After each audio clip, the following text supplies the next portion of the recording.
चाणूरमर्दनं देवकी परमानन्दं कृष्णं वन्दे जगद्गुरुम्। अथ पुरुषोत्तमयोगो नाम पञ्चदशोऽध्यायः। ऊर्ध्वमूलमधःशाखम् अश्वत्थं प्राहुरव्ययम् छन्दांसि यस्य पर्णानि यस्तं वेद स वेदवित्। अधश्चोर्ध्वं प्रददातस्य शाखा गुणप्रवृद्धा विषयप्रवाला अधश्च मूलानि अनुसन्ततानि कर्मानुबन्धीनि मनुष्यलोके। न रूपमस्येह ततोपलभ्यते नान्तो न चादनं प्रतिष्ठा। अश्वत्थमूलं सुविरूढमूलम् असङ्गशस्त्रेण दृढेन छेत्वा ततः पदं तत्परिमार्गितोऽयं यस्मिन् गता न निवर्तन्ते भूयः तमेव चाद्यं पुरुषं प्रपद्ये। यदा प्रवृत्तिः प्रसृता पुराणे निर्माणमोहाजितसङ्गदोष अध्यात्मनित्या विनिवृत्तकामा द्वन्द्वै विमुक्ता सुखदुःखसङ्गे गच्छन्त्यमूढा पदमव्ययं तत्। न तद्बाधयते सूर्यो न शशाङ्को न पावकः यद्गत्वा न निवर्तन्ते तद्धाम परमं मम। ममैवांशो जीवलोके जीवभूतः सनातनः। मनःषष्ठानीन्द्रियाणि प्रकृतिस्थानि कर्षति। शरीरं यदवाप्नोति यच्चाप्युत्क्रामतेश्वरः गृहेत्वैतानि संयति वायुर्गन्धानि वाजयत्। श्रोत्रं चक्षुस्पर्शनं च रसनं घ्राणमेव च अधिष्ठाय मनश्चायं विषयानुपदेवते। उत्क्रामन्तं सिदं वापि भुञ्जानं वा गुणान्वितं विमूढानानुपश्यन्ति पश्यन्ति ज्ञानचक्षुषः। यतन्तो योगिनश्चैनं पश्यन्त्यात्मन्यवस्थितम् यतन्तोऽप्यगतात्मानो नैनं पश्यन्त्यचेतसः। यदा जगदन्तेजो जगद्बाधयते किलं यच्चन्द्रमसि यच्चाग्नौ तत्तेजो विद्धि मामकम्। गामाविश्य च भूतानि धारयाम्यमोजसा पुष्णामि चौषधैः सर्वान् सोमो भूत्वा रसात्मकः। अहं वैश्वानरो भूत्वा प्राणिनां देहमाददः प्राणापानसमायुक्तः। पचाम्यन्नं चतुर्विधम् सर्वस्य चामृतनिवेष्टो मत्तस्मदर्ज्ञानमपोहनं च वेदैः च सर्वैरहमेव वेद्यो वेदान्तकृद्वेदविदेव चाहम् द्वाविमो पुरुषो लोके क्षरश्चाक्षर एव च क्षर सर्वाणि भूतानि कूटस्थोऽक्षर उच्यते उत्तमपुरुषस्त्वन्यः परमात्मेत्युदाहृतः यो लोकत्रयमाविश्य विभज्यव्ययेश्वरः यस्मात्स्वरमदेतोऽहम् अक्षरादपि चोत्तमः अतोऽस्मि लोके वेदेश्च प्रथितः पुरुषोत्तमः यो मामेवमसम्मूढो जानाति पुरुषोत्तमम् तसर्वविद्वदति मां सर्वभावेन भारत इति गुह्यतमं शास्त्रम् इदमुक्तं मया नघ एतद्बुद्ध्वा बुद्धिमान् स्यात् कृतकृत्यश्च भारत इति श्रीमद्भगवद्गीतासूपनिषत्सु ब्रह्मविद्यायां योगशास्त्रे श्रीकृष्णार्जुनसंवादे पुरुषोत्तमयोगो नाम पञ्चदशोऽध्यायः वसुदेवसुतं देवं तं सचाणूरमर्दनं देवकी परमानन्दं कृष्णं वन्दे जगद्गुरुम् हरि ओं तत्सत् श्रीकृष्णार्पणमस्तु श्रीरामकृष्णार्पणमस्तु।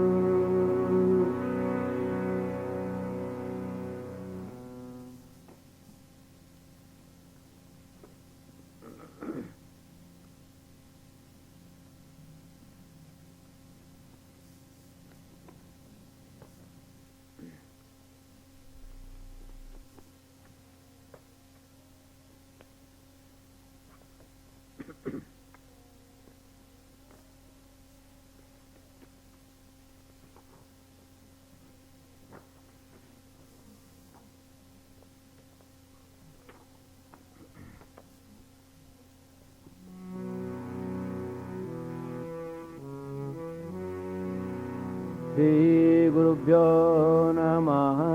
हरिः ओम्। सन्नो मित्रः शं वरुणः सन्नो भवत्वर्यमा सन्न इन्द्रो बृहस्पतिः सन्नो विष्णुरुक्रमः नमो ब्रह्मणे नमस्ते वायो त्वमेव प्रत्यक्षं ब्रह्मासि त्वामेव प्रत्यक्षं ब्रह्म वदिष्यामि ऋतं वदिष्यामि सत्यं वदिष्यामि तन्मामवतु तद्वक्तारमवतु अवतु माम् अवतु वक्तारम्। ॐ शान्ति शान्ति शान्तिः। ॐ वेदमनुजायो देवादिनमनुशास्ति सत्यं वद धर्मं चर स्वाध्यायान्मा प्रमद आचार्याय प्रियन्दनमागृत्य प्रजातन्तुं मा व्यवच्छेत्सीः सत्यान्न प्रमदितव्यं धर्मान्न प्रमदितव्यं कुशलान्न प्रमदितव्यं भूत्यैन प्रमदितव्यं स्वाध्याय प्रवचनाभ्यान्न प्रमदितव्यं देवपितृकार्याभ्यां न प्रमदितव्यं मातृदेवो भव पितृदेवो भव आचार्यदेवो भव अतिथिदेवो भव यान्यनवद्यानि कर्माणि तानि सेवितव्यानि नो इतराणि यान्यस्माकं सुचरितानि तानि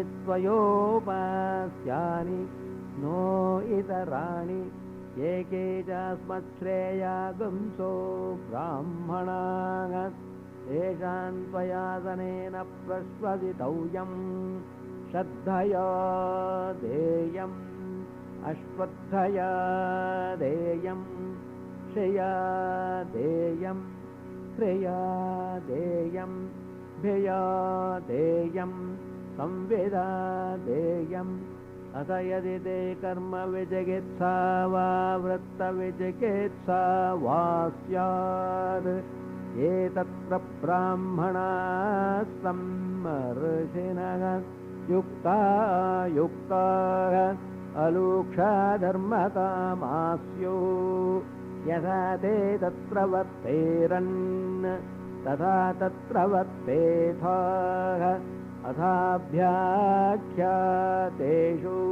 ये तत्र ब्राह्मणाः सम्मर्षिणः युक्ताः अलूक्षाधर्मकामास्युः यथा ते तेषु वर्तेरन् तथा तेषु वर्तेथाः एष आदेशः एष उपदेशः एषा वेदोपनिषद् एतदनुशासनम् एवमुपासितव्यम् एवमुचैतदुपास्यम् शन्नो मित्रः शं वरुणः शन्नो भवत्वर्यमा शन्न इन्द्रो बृहस्पतिः शन्नो विष्णुरुक्रमः नमो ब्रह्मणे नमस्ते वायो त्वमेव प्रत्यक्षं ब्रह्मासि त्वमेव प्रत्यक्षं ब्रह्मा वादिशम् ऋतमवादिशं सत्यमवादिशं सन्मामावेद तद्वक्तारमावेद आवेन्माम् आवेद्वक्तारम् ॐ शान्ति शान्ति शान्तिः हरिः ॐ तत्सत् श्रीकृष्णार्पणमस्तु श्रीरामकृष्णार्पणमस्तु।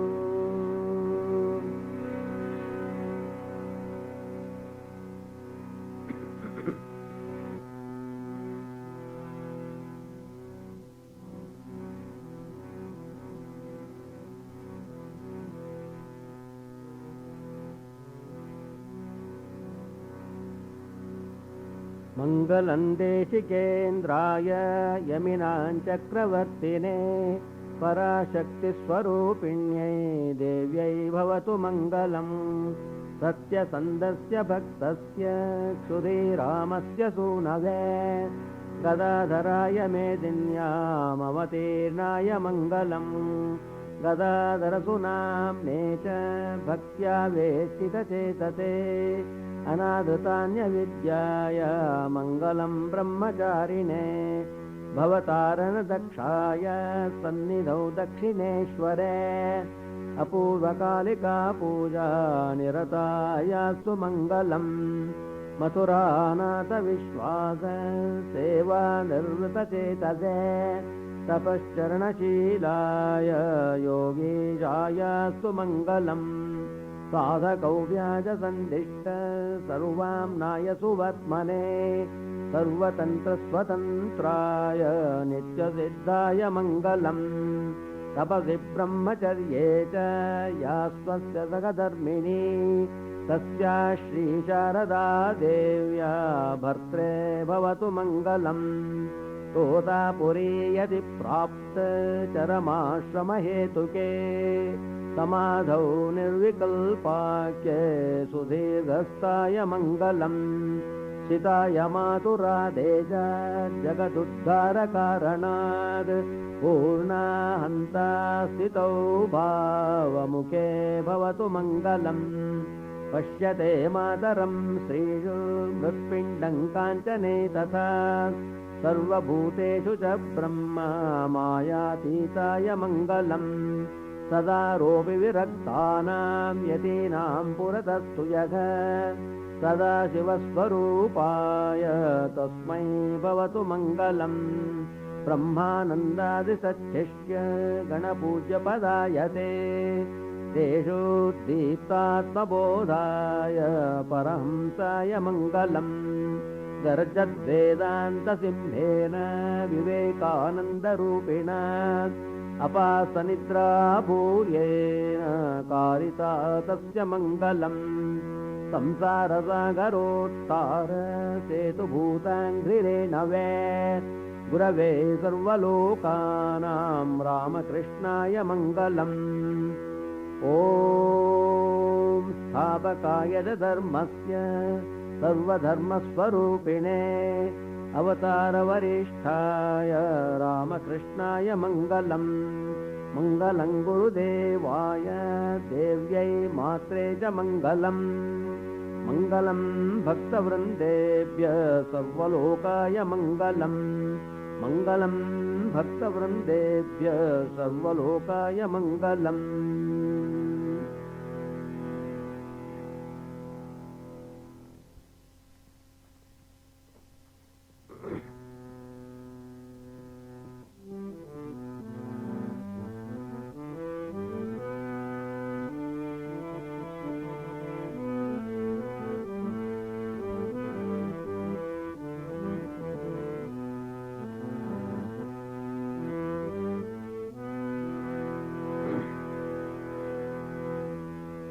रामकृष्ण गुरुवे परमहंस गुरुवे रामकृष्ण गुरुवे परमहंस गुरुवे कामितदायक प्रेम दे नमिपेवु कामितदायक प्रेम दे नमिपेवु रामकृष्ण गुरुवे परमहंस गुरुवे रामकृष्ण गुरुवे सकल मातवने नेक ವಂದನೆ ದೇದೆ सकल ಮಾತವನೆ नेक ವಂದನೆ ದೇದೆ ಅಕಲಂಕ ಮಹಿಮಾ ಮಮ ದೇವಾ सकल मातवने नेक ವಂದನೆ ದೇದೆ ಅಕಲಂಕ ಮಹಿಮಾ ಮಮ ದೇವಾ ಲೋಕದೇವ ಖ್ಯಾತೆಯವಲ್ಲದೆ ಲೋಕದೇವ ಖ್ಯಾತೆಯವಲ್ಲದೆ ಮುಕ್ಕಣ್ಣನ ಪ್ರಯಾಣಮಿಪೆವೋ ದೇವ ಲೋಕದೇವ ಖ್ಯಾತೆಯವಲ್ಲದೆ ಮುಕ್ಕಣ್ಣನ ಪ್ರಯಾಣಮಿಪೆವೋ ದೇವ ರಾಮಕೃಷ್ಣ ಗುರುವೇ परमहंस गुरुवे रामकृष्ण गुरुवे स्वामी विवेकानंदन गुरुवे स्वामी विवेकानंदन गुरुवे प्रेम दे दलरे सकल लोकवा स्वामी विवेकानंदन गुरुवे प्रेम दे सलगे सकल लोकवा कामद ಮಾಡದೆ ಕಾವುದು ಎಮ್ಮನು ಕಾಮದ ಮಾಡದೆ ಕಾವುದು ಎಮ್ಮನು ಚಾಮುಂಡಾಂಬೆಯವರ ಭಕ್ತನೇ ಕಾಮದ ಮಾಡದೆ ಕಾವುದು ಎಮ್ಮನು ಚಾಮುಂಡಾಂಬೆಯವರ ಭಕ್ತನೇ रामकृष्ण गुरुवे परमहंस गुरुवे ರಾಮಕೃಷ್ಣ ಗುರುವೇ ಕಾಮಿತದಾಯಕ ಪ್ರೇಮದೆ ನಮಿಪೆವು ಕಾಮಿತದಾಯಕ ಪ್ರೇಮದೆ ನಮಿಪೆವು ರಾಮಕೃಷ್ಣ ಗುರುವೇ ಪರಮಾಂಸ ಗುರುವೇ ರಾಮಕೃಷ್ಣ ಗುರುವೇ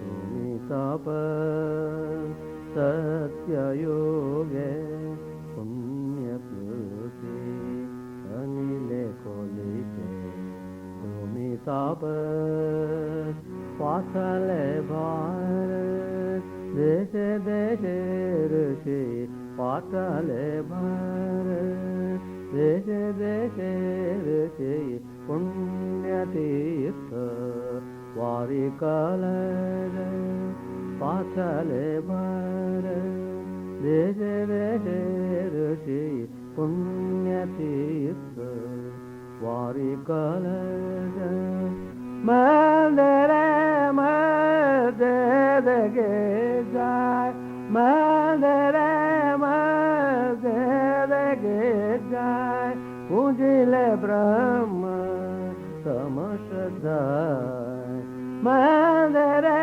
मस्जिद के जाय पूजिले ब्रह्म तमश्रद्धाय तव नमाका प्रेम निकेतने तव नमाका प्रेम निकेतने भरे यादेताय श्री संसार परमहंस श्री रामकृष्ण परमहंस श्री रामकृष्ण लोह प्रणाम नमस्कार।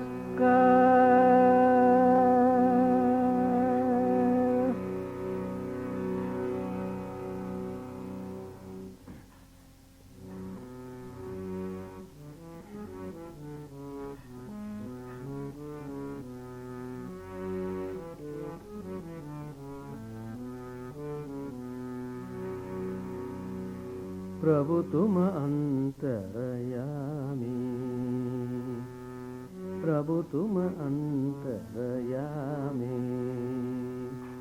करनियो कछु सब तुमि करता करनियो कछु सब तुमि करता तुम्हें एक आधार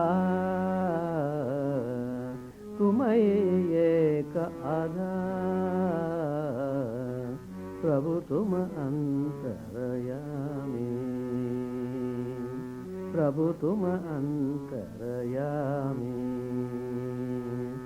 तुम ही माता तुम ही पिता तुम ही माता तुम ही पिता तुम ही सखा बंधु तुम ही गुरु तुम ही माता तुम ही पिता तुम ही सखा बंधु तुम ही गुरु तुम ये नाथ मैं हूँ नाथ तुम ये नाथ मैं हूँ नाथ तुम ही दीन दयाल प्रभु तुम ही दीन दयाल प्रभु प्रभु तुम अंतरयामी प्रभु तुम अंतरयामी करनियो कछु सब तुमि करता करनियो कछु सब तुमि करता तुम्हें एक आधार तुम्हें एक आधार प्रभु तुम अंतरयामी प्रभु तुम अंतरयामी प्रभु तुम अंतरयामी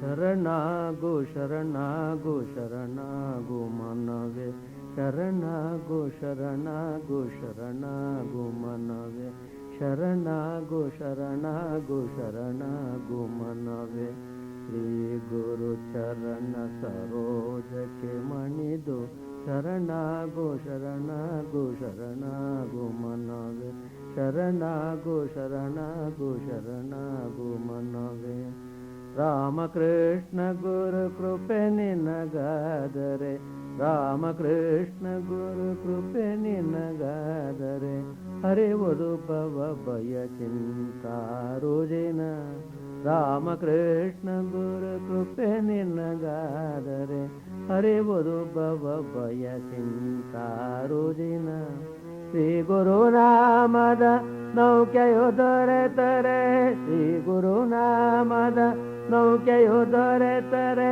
ಭವಸಾಗರ ಯಾನವೇ ಮೋದಕರ ಶರಣಾಗು ಶರಣಾಗು ಶರಣಾಗು ಮನವೇ ಶರಣಾಗು ಶರಣಾಗು ಶರಣಾಗು ಮನವೇ ಎಲ್ಲ ಧರ್ಮಗಳ ತಿರುಳನು ಸಾರುವ ಎಲ್ಲ ಧರ್ಮಗಳ ತಿರುಳನು ಸಾರುವ ನೊಂದ ಜೀವರಿಗೆ ಭರವಸೆಯುವ ಎಲ್ಲ ಧರ್ಮಗಳ ತಿರುಳನು ಸಾರುವ ನೊಂದ ಜೀವರಿಗೆ ಭರವಸೆಯುವ ರಾಮಕೃಷ್ಣ ಸಂದೇಶ ಗೀತೆಯ ರಾಮಕೃಷ್ಣ ಸಂದೇಶ ಗೀತೆಯ ಸಾಗರದಲೆಗಳು ಆಡುತ್ತಿವೆ ಶರಣಾಗು ಶರಣಾಗು ಶರಣಾಗು ಮನವೇ ಶರಣಾಗು ಶರಣಾಗು ಶರಣಾಗು ಮನವೇ ಭವ್ಯ ಹಿಮಾಲಯ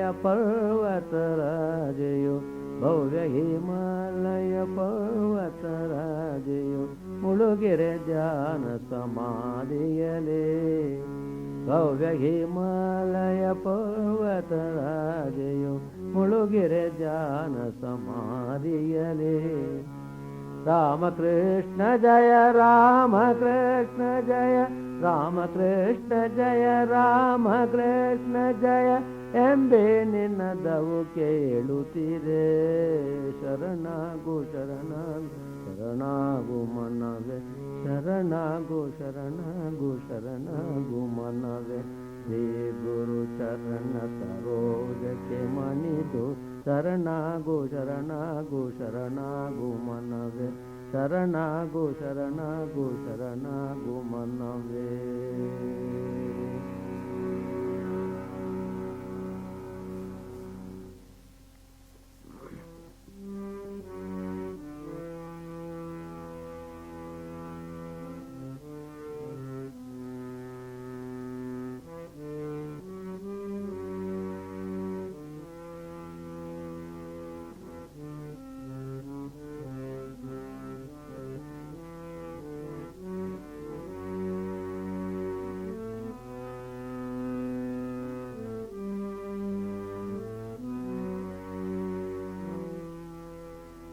शरीरं स्वरूपं सदा रोगयुक्तं शरीरं स्वरूपं सदा रोगमुक्तं यशश्चारुचित्तं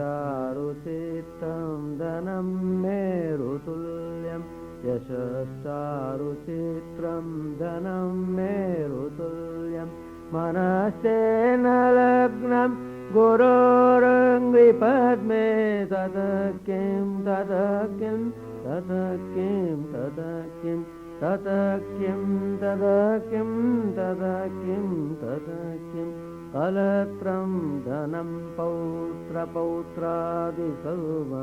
कलत्रं धनं पुत्रपौत्रादिसर्वं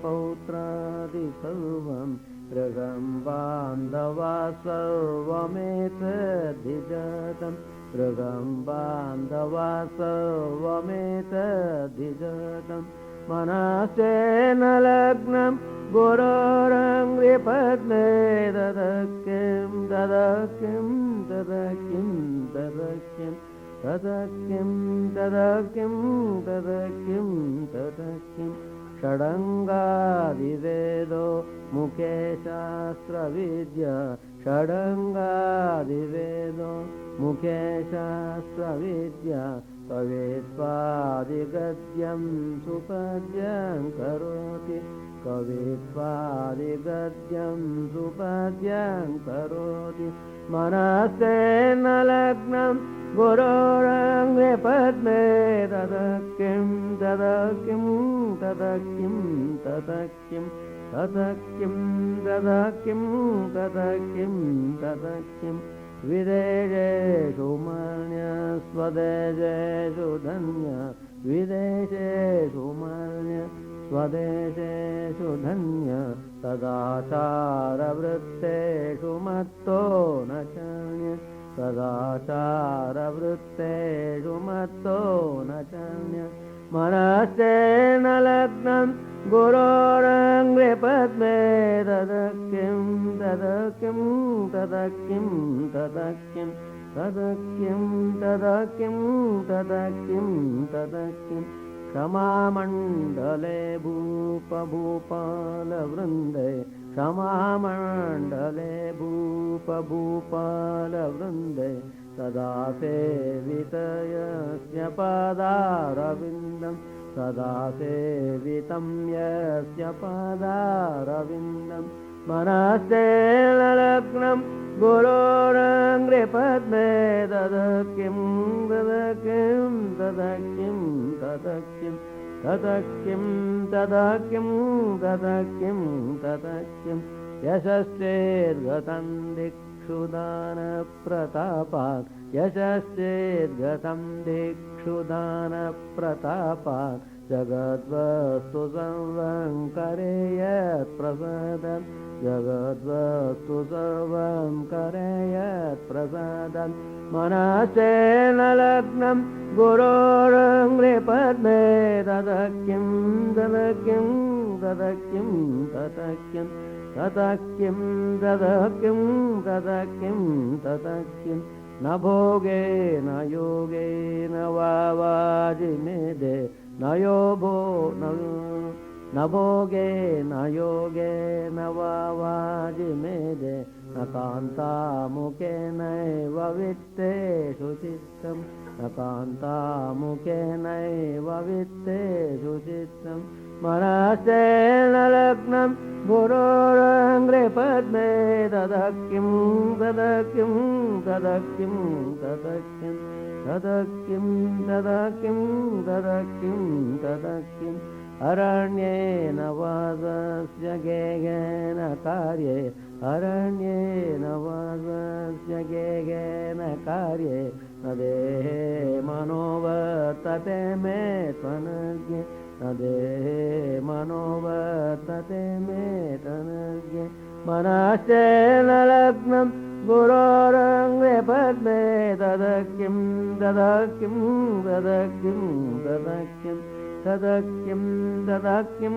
तदकिं तदकिं तदकिं तदकिं तदकिं तदकिं गुरोरष्टकं यः पठेत् पुण्यदेहि गुरोरष्टकं यः पठेत् पुण्यदेहि यतिर्भूपतिर्ब्रह्मचारी च गेहि यतिर्भूपतिर्ब्रह्मचारी च गेहि लभेद्वान्तितार्थं पदं ब्रह्म संज्ञं गुरोरुक्तवाक्ये मनो यस्य लग्नं गुरोरुक्तवाक्ये मनो यस्य लग्नं गुरोरुक्तवाक्ये मनो यस्य लग्नम्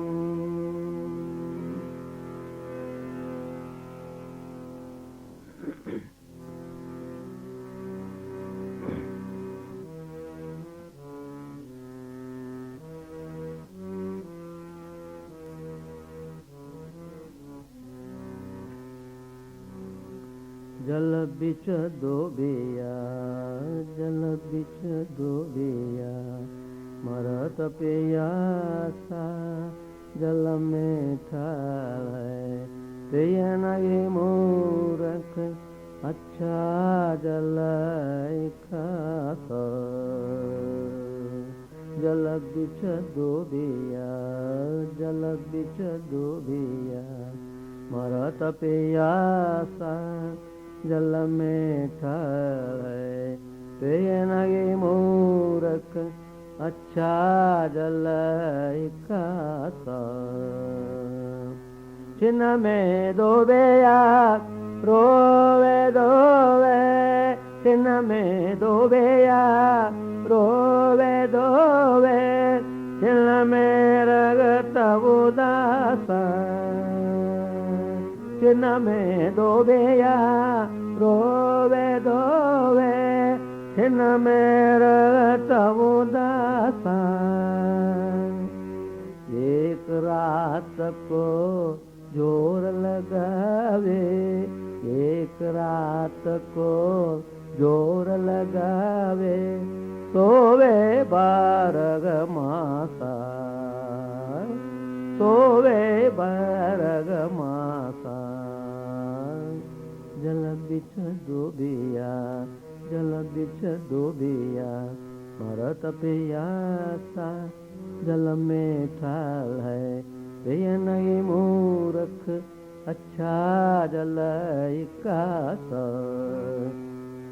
सच्चा साबुन लेन मूर्ख, सच्चा साबुन लेन मूर्ख, है दर्दन के पासा।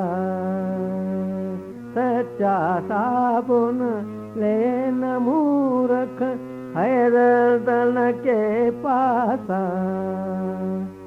दाग पुराना छूटत नाये, दाग पुराना छूटत नाये, धोवे बारग मासा, धोवे बारग मासा। जल बिच डूबिया, जल बिच डूबिया, मरत प्यासा जल में ठाले, पिय नहीं मूर्ख अच्छा जल कासा। सागत चूड़ावन निषदन डूबिया,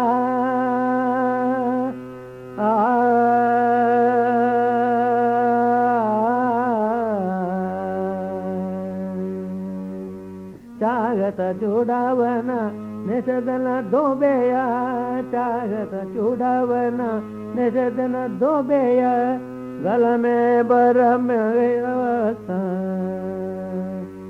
कहत कबीर सुनो बई साधो, कहत कबीर सुनो बई साधो, बिना गुरु आनस आसा, बिना गुरु ज्ञान न आसा।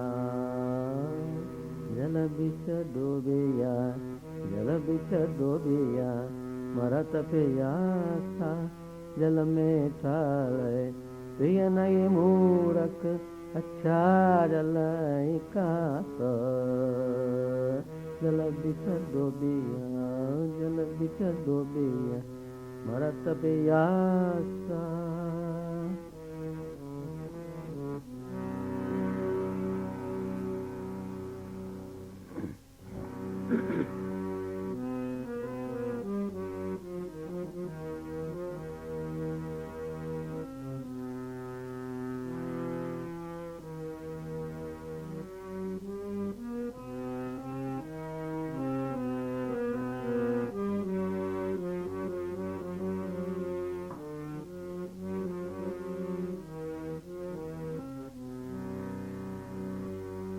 गुरु बिन कौन बतावे बाट, गुरु बिन कौन बतावे बाट, गुरु बिन कौन बतावे बाट।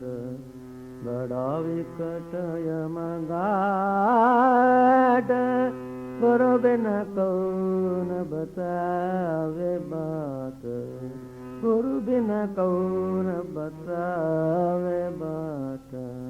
प्रांत के पगड़े नदया बेचमो, प्रांत के पगड़े नदया बेचमो, अहंकार के लाट,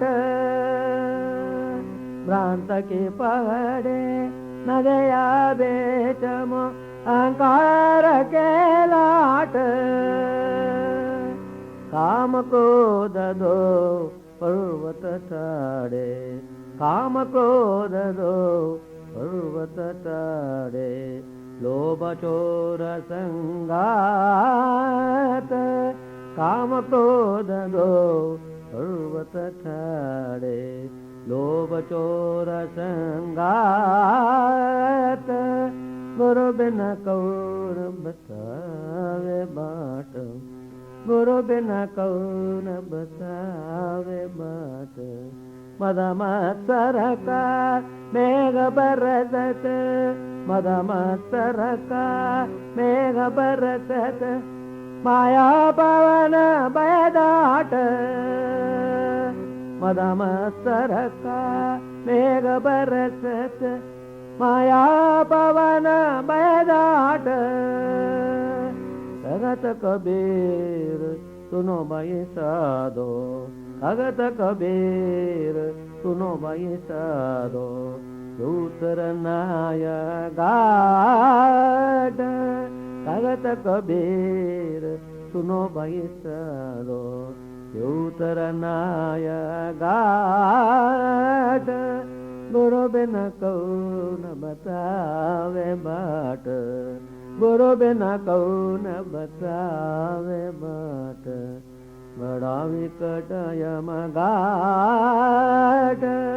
गुरु बिना कौन बतावे बाट गुरु बिना कौन गुरु बिना कौन गुरु बिना कौन बतावे बाट।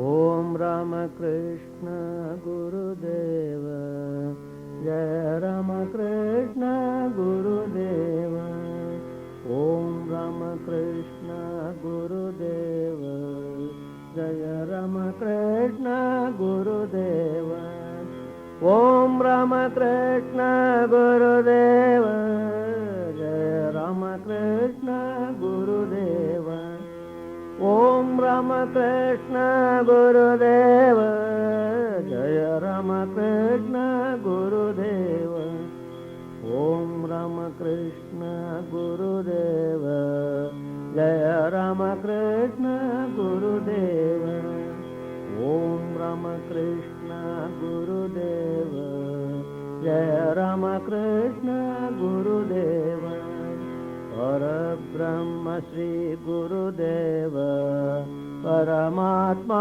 श्री गुरुदेव पर ब्रह्म श्री गुरुदेव परमात्मा श्री गुरुदेव परम ज्योति श्री गुरुदेव पराशक्ति श्री गुरुदेव परम ज्योति श्री गुरुदेव पराशक्ति श्री गुरुदेव ओम राम कृष्ण गुरुदेव जय राम कृष्ण गुरुदेव ओम राम कृष्ण गुरुदेव जय राम कृष्ण गुरुदेव आपद बांधव गुरुदेव चिन्मय मूर्ते गुरुदेव आपद बांधव गुरुदेव चिन्मय मूर्ते गुरुदेव तापत्रयर गुरुदेव तारय तारय गुरुदेव तापत्रयर गुरुदेव तारय तारय गुरुदेव ओम राम कृष्ण गुरुदेव जय राम कृष्ण गुरुदेव ओम राम कृष्ण गुरुदेव जय रामकृष्ण गुरुदेव महिमानंद गुरुदेव परमानंद गुरुदेव महिमानंद गुरुदेव परमानंद गुरुदेव कृपानंद जय गुरुदेव चिदानंद जय गुरुदेव कृपानंद जय गुरुदेव चिदानंद जय गुरुदेव ओम रामकृष्ण गुरुदेव जय रामकृष्ण गुरुदेव ओम रामकृष्ण गुरुदेव जय रामकृष्ण गुरुदेव ओम रामकृष्ण गुरुदेव जय रामकृष्ण गुरुदेव ओम रामकृष्ण गुरुदेव जय रामकृष्ण गुरुदेव ओम रामकृष्ण गुरुदेव जय रामकृष्ण गुरुदेव ओम रामकृष्ण गुरुदेव जय रामकृष्ण गुरुदेव ओम रामकृष्ण गुरुदेव जय Ramakrishna Gurudev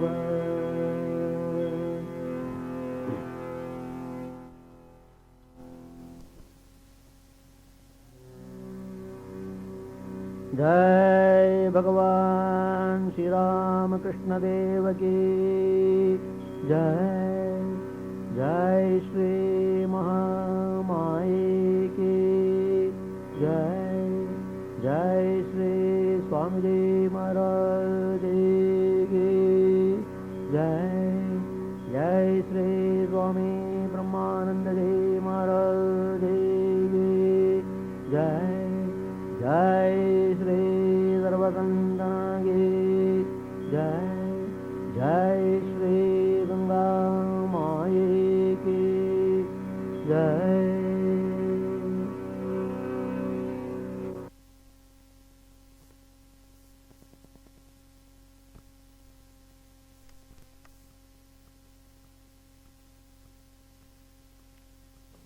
Today is most auspicious day. We are celebrating the Guru Purnima, the full moon day in the month of Ashada.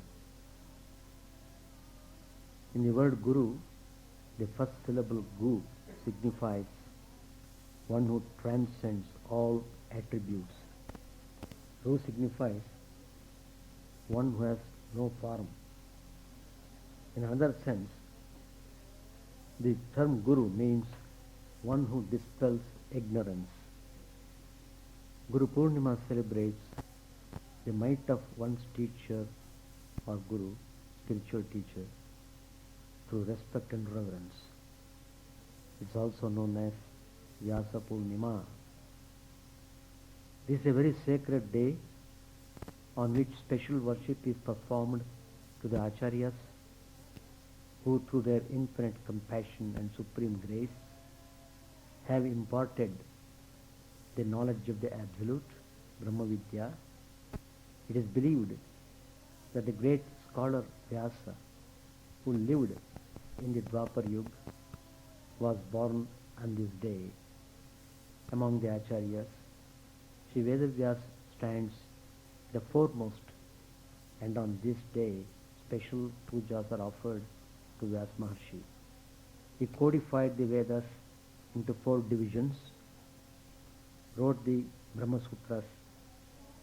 He also wrote 18 Mahapuranas and 18 Upapuranas. Vishnu Puran was done by Vyasacharya's father, Parasharacharya, but it was edited and presented by Vyasa. He had witnessed and narrated the various incidents of the Mahabharata with Mahaganapati as the writer, which contains the crown jewel of our dharma, the Bhagavad Gita.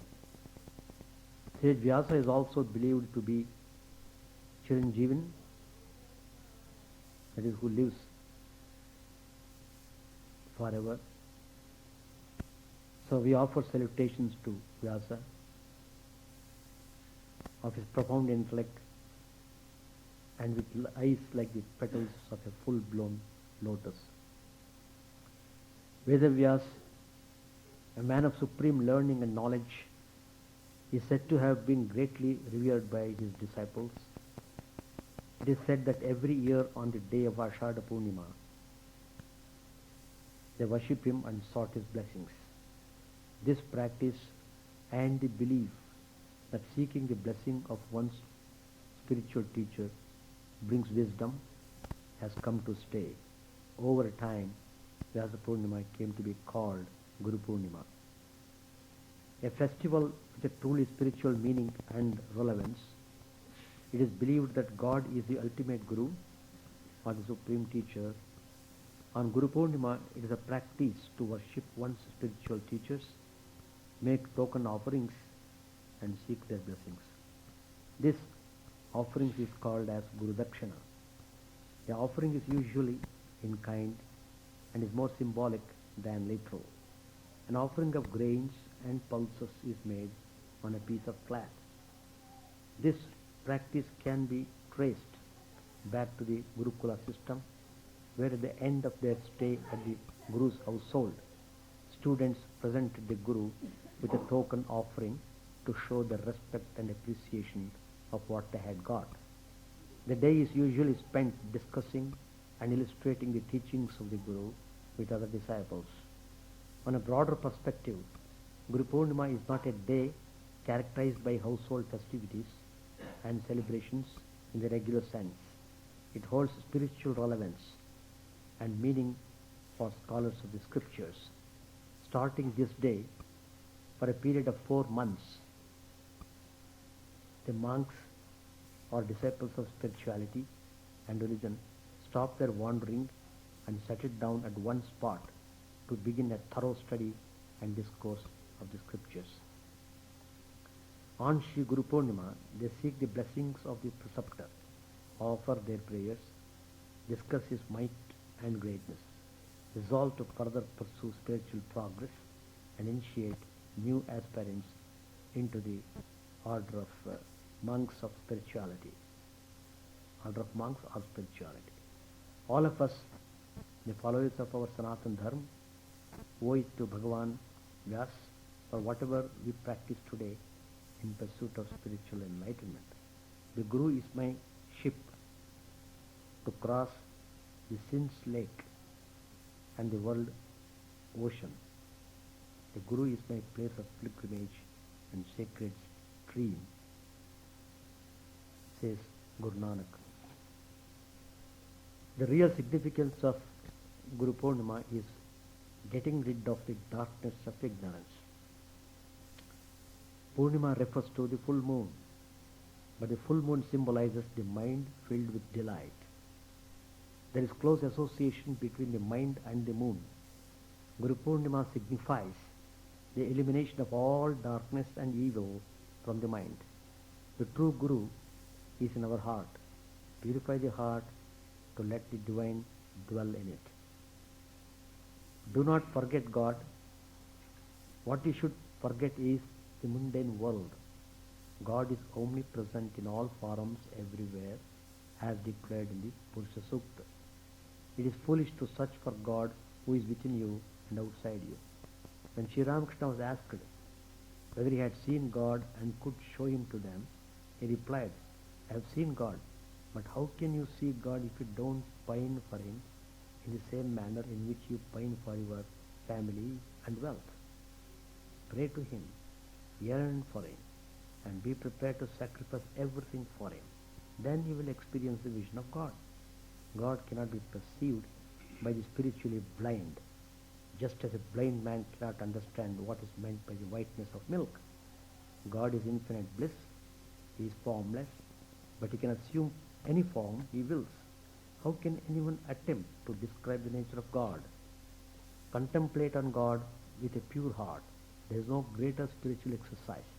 But as long as men are attached to worldly objects, they can make no progress in the spiritual field.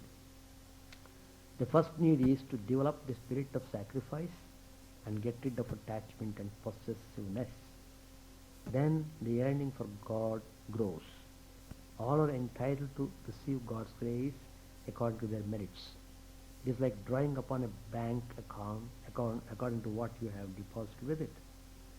There are three ways of getting money from a bank. One is drawing on your deposit. In your spiritual terms, this means realizing the fruits of your past actions. The second means is raising a loan on the security of your assets. This corresponds to the grace you get by your current good deeds. The third means to get money from a bank is to have a good surety to the loan you wish to raise from the bank. Spiritually, this corresponds to securing God's grace through the medium of a guru. Who is the guru? He is the divine dispeller of the darkness within you. The divine Trinity, Brahma, Vishnu, Maheshwar, have been described as gurus. This implies that the divine should be regarded as the supreme preceptor who can destroy the darkness of ignorance. Install God in your heart. The vibrations that emanate from the heart will elevate you spiritually and confer divine wisdom. This wisdom has been defined as prajnana, constant integrated awareness. To acquire such wisdom, you have to keep your mind pure as a mirror, using Shraddha as a cloth, dipping it in the water of prema and wiping the dust on the mirror in the form of bad qualities. This wisdom cannot be acquired from books. It has to be got through self-examination and self-correction. Guru Purnima is an occasion for cleansing the mind to make it absolutely pure. You have to pray God earnestly. You have to love Him. You have to become love itself so that you can love the entire universe. So, the most auspicious occasion we are celebrating today to receive grace and blessings of the Guru so that he can remove our darkness of ignorance. So Guru is the divine dispeller of darkness. That's the meaning of Guru, the divine dispeller of darkness.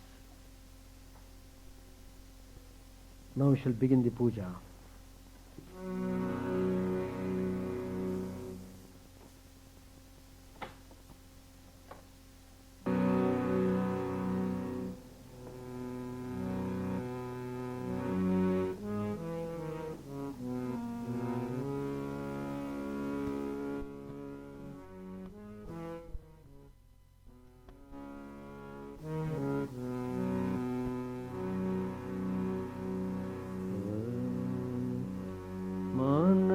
चलो निज निकेतने मन चलो निज निकेतने मन चलो निज निकेतने संसार विदेश विदेश beige संसार विदेश विदेश बेज ब्रह्म के नो अकारणे मन चलो निज निकेतने मन चलो निज निकेतने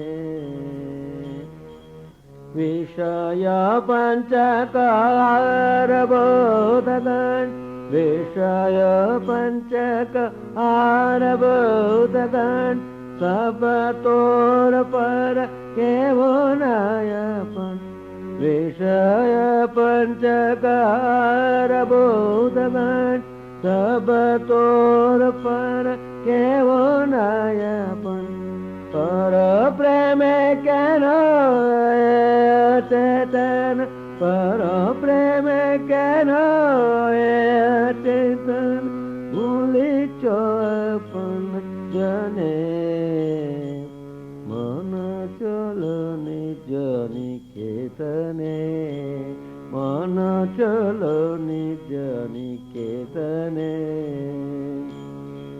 सत्य पथे मन करो आरोहण सत्य पथे मन करो आरोहण प्रेमेर आलो ज्वाली चलो अनुक्षण सत्य पथे मन करो आरोहण प्रेमेर आलो ज्वाली चलो अनुक्षण संगेते संबल राखो पुण्यधन संगेते रंबल राखो पुण्यधन गोपने अति जतने मन चलो निज निकेतने मन चलो निज निकेतने लोभ मोह आदि पदे दजोगण लोभ मोह आदि पदे दजोगण पते केर करे सर्वस्व मोक्षण लोभ मोह आदि पदे दजोगण पते केर करे सर्वस्व मोक्षण परमायतने करे प्रे परम जतने करे प्रे समतम दोई जने मन चलो निज निकेतने मन चलो निज निकेतने साधु संग नामे आते पांच धाम साधु संग नामे आते पांच धाम शांत होले तथा करे बेविश्राम साधु संग नामे आते पांच धाम शांत होले तथा करे बेविश्राम पथ भ्रांत होले सुधाय बेपद पथ भ्रांत होले सुधाय बेपद हे पांत निवासी गणे मन चलो निज निकेतने मन चलो निज निकेतने